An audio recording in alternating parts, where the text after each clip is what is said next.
Welcome दोस्तों, एक HVC engineering में आपका स्वागत है। आज का हमारा टॉपिक ये हमारा एक कंप्लेन था डक्टेबल यूनिट का। आउटडोर यूनिट आप देख सकते हैं, ये आउटडोर यूनिट है डक्टेबल एसी का। तो हम इसका कंप्लेन था, ये कंप्रेसर जो है स्टार्ट नहीं हो रहा था। तो सबसे पहले हम किसी भी आउटडोर यूनिट में जाकर कंप्रेसर स्टार्ट नहीं होता है या आउटडोर स्टार्ट नहीं होता है, तो सबसे पहले हम उसको जाकर वहाँ को ओपन करके देख सकते हैं। ओपन जी करते हैं तो सबसे पहले हमें जी पावर सप्लाई होती है।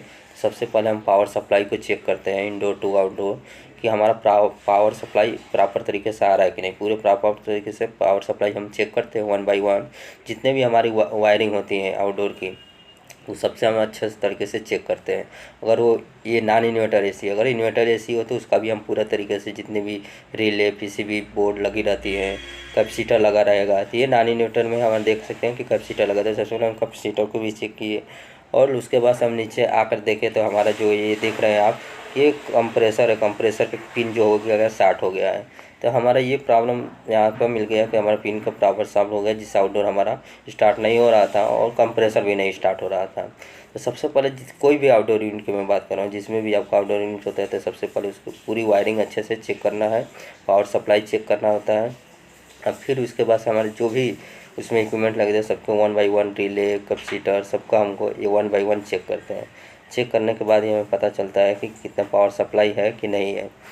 पावर सप्लाई अच्छे से चेक कर लेते हैं। उसके बाद से हम अगर कहीं भी वायरिंग की प्रॉब्लम होती है तो सबसे पहले हम वायरिंग की प्रॉब्लम को क्या करते हैं, सॉल्व करते हैं। सॉल्व करने के बाद हम अगर पीसीबी की कोई दिक्कत होती है तो पीसीबी में हमारे जितने भी रिले कैपेसिटर रेजिस्टेंस जितने भी फ़िल्टर टाइप के लगे रहते हैं, सबको हमको वन बाय वन चेक करते हैं कि कहीं हमारा पीसीबी में कोई ख़राबी तो नहीं है। फिर अगर पीसीबी में ख़राबी होता है तो हम क्या करते हैं, पीसीबी को या तो रिपेयर कराते हैं, नहीं तो न्यू रिप्लेसमेंट करते हैं। तो ये हमारे जितने भी आउटडोर यूनिट का है, इन्वर्टर एसी है, नॉन इन्वर्टर है। तो नॉन इन्वर्टर एसी में तो पीसीबी नहीं आती है, इन्वर्टर एसी में पीसीबी जाती है। तो उसमें सभी कंट्रोलिंग क्या होती है, हमारे पीसीबी बोर्ड से ही कंट्रोलिंग करती है। कंप्रेसर को भी इंडोर आउटडोर सबके हमारा कंट्रोलिंग पीसीबी बोर्ड के थ्रू ही होती है।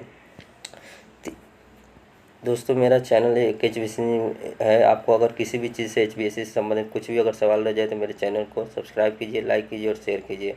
कोई भी अगर आपको क्वेश्चन है तो मुझे कमेंट कर कर आप बता सकते हैं।